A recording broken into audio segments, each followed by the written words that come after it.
ஒரு காலத்தில் ராஜ்யங்கள் மற்றும் புனைவுகள் நிறைந்த ஒரு நாட்டில் தாய் மா என்ற இளம் பெண்டன் மூதாதையர்களின் கதைகளுடன் இதயம் பிணைக்கப்பட்டிருந்தாள்தன் எதிர்காலத்தை கனவு கண்டாள்.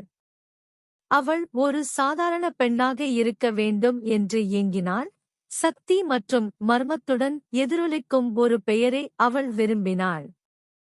துருபதனின் மகள் என்று அடிக்கடி அழைக்கப்படும் தன் மூத்த சகோதரி திருபதியை அவள் வேகமான, அழகான விரல்களால் உரித்த பட்டாணியை பார்த்தபோது அவளைப் போலவே இருக்க ஆசைப்பட்டு பொறாமையின் தீப்பொறியை உணர்ந்தாள். திருபதி அழகாகவும் மகத்துவத்திற்காகவும் விதிக்கப்பட்டவாக இருந்தாள். வரலாற்றின் போக்கை மாற்றுவேன் என்று ஒரு தீர்க்கதரிசனத்தால் குறிக்கப்பட்ட ஒரு பெண்.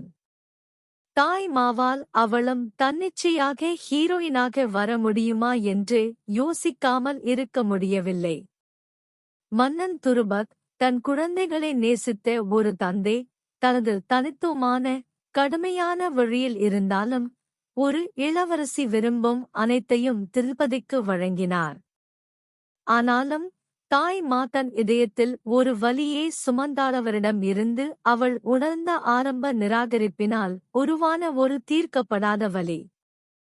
அவள் வளர வளர ஒரு நாள் அவள் தன் சொந்த அரண்மனையை ஆளும்போது எல்லாம் வித்தியாசமாக இருக்கும் என்று அவள் தனக்குத்தானே வாக்குறுதி அளித்தாள். திருப்பதி கருமையான தோலுடன் சிகப்பு நிறங்களை மட்டுமே கொண்டாடும் சமூகத்தில் அடிக்கடி இடம் பெறவில்லை. ஆனால் கிருஷ்ணனின் தோழமையில் அவள் ஆறுதல் கண்டாள். அவனுடைய சொந்த தோல் தன்னை விட கருமையாக இருந்தது. சமுதாய எதிர்பார்ப்புகளை மீறக்கூடிய ஒரு ஒளியை அவர் சுமக்கவில்லையா? அவள் 14 வயதை அடைந்தபோது தைரியத்துடன் தாய் மா கிருஷ்ணனிடம் அவளைப் போன்ற ஒரு இளவரசி உண்மையில் வரலாற்றை வடிவமைக்க முடியுமா என்று கேட்டார். அந்த நேரத்தில் அவள் ஒரு நம்பிக்கையை உணர்ந்தாள். நாட்கள் பல ஆண்டுகளாக மாறியது. திருப்பதி ஒரு புகழ்பெற்ற அழகியாக மலர்ந்தாள். திடீரென்று ஒருமுறை கவனிக்கப்படாமல் போன விசித்திரமான பெண் கவனத்தின் மையமானாள். கிருஷ்ணா அவள் புகழ் பெறுவதை வேடிக்கையாக கவனித்தார். அதே சமயம் அவர்களின் சகோதரர் நீதியை விரும்பினாலும் நகைச்சுவை உணர்வு குறைவாக இருந்தவர் ஆர்வத்துடன் பார்த்தார். தந்தைக்கும் மகனுக்கும் இடையில் சொல்லப்பட்ட கதைகள் பெரும்பாலும் அவர்களது குடும்பத்தின் பாரம்பரியத்தின் கதைகளை நோக்கி நகர்கின்றன. மற்ற குடும்ப நாடகங்கள் பின்னணியில் பதுங்கியிருந்தன, இன்னும் வரவிருக்கும் பிரச்சினைகளை சுட்டிக்காட்டுகின்றன. அருகிலுள்ள ராஜ்யத்தில் ஒரு இளம் இளவரசன் தனது தந்தையின் தவறுகளை மீண்டும் செய்யக்கூடாது என்பதில் உறுதியாக இருந்தார். தனக்கு எதிரான சதித்திட்டங்களை எப்பொழுதும் கவனத்தில் கொண்டு கவனமாக ஆட்சி செய்தார். ஒரு நாள் மன்னர் துருபத் கௌரவ குலத்தின் படையெடுப்பால் கொந்தளிப்பில் சிக்கினார். விதியின் அருளால் அல்லது சபித்த ஒரு இளம் இளவரசனால் ஆட்சி செய்யப்பட்டது. சவால்களுடன் பின்னிப் பிணைந்த விதிகளின் கதையான குருக்ஷேத்திர போர் அச்சுறுத்தலாக இருந்தது. இந்த பெரிய கதைக்குள் பாண்டவர்களின் இளவரசன் மற்றும் திருப்பதியின் நல்ல நண்பன் ஒரு திறமையான இளம் போர்வீரனுடனான சந்திப்பில் பிடிபட்ட தனது எஜமானரின் பரம்பரை மற்றும் விதியை பற்றி உடனடியாக கேள்விகளைக் கொண்டிருந்தார். இதற்கிடையில் திருப்பதி சுயம்வரத்திற்கு தயாராகும் போது கவனம் கடுமையாக திரும்பியதவளுடைய திறமைசாலிகளை வெளிப்படுத்தும் வகையில் வடிவமைக்கப்பட்ட ஒரு நிகழ்வு. போட்டியில் யார் வெற்றி பெறுவார்கள் என்ற கிசுகிசுக்கள் காற்றில் ஒலித்தன. அவள் இதயம் நிச்சயமற்ற நிலையில் படபடத்தது. மினுமினுப்பு மற்றும் போராட்டங்களுக்கு மத்தியில் ஒரு போர் வெடிக்கும் என்று அவள் அறிந்திருக்கவில்லை. அது அவள் கவனித்துக் கொண்ட அனைத்தையும் எடுத்துக்கொண்டு நிலம் முழுவதும் ஒரு வடுவை விட்டுச் செல்லும். சுயம்வரத்தின் நாள் நெருங்கி வர திருப்பதி ஒரு தேர்வு செய்ய வேண்டும் என்று அறிந்தாள். தனக்காக மட்டுமல்ல, தன்னை போன்ற எல்லா பெண்களுக்கும் ஒரு முத்திரையை பதிக்க அவள் உறுதியாக இருந்தாள். அவர்கள் வலிமையானவர்களாகவும் மரியாதைக்குரியவர்களாகவும் பார்க்க விரும்புகிறார்கள்.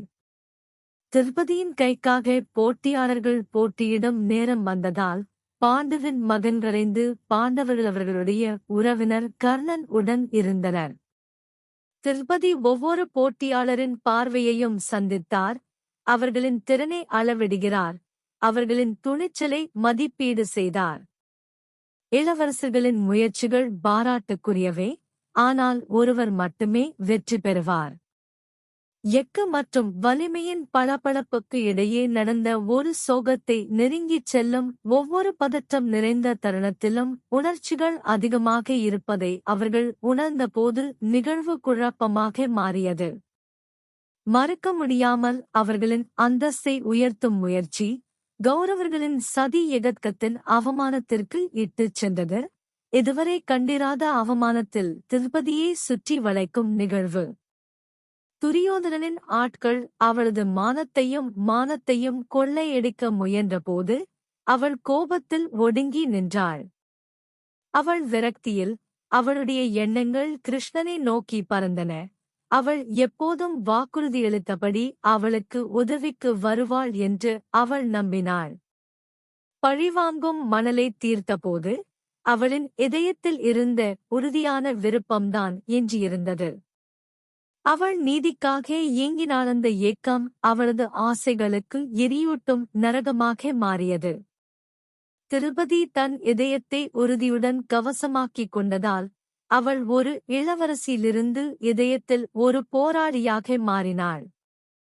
திரௌபதியின் பயணம் துரோகத்தின் நிழல்களில் சிக்கிய பெருமையின் கசப்பான தருணங்களால் நிரம்பி வழிந்தது.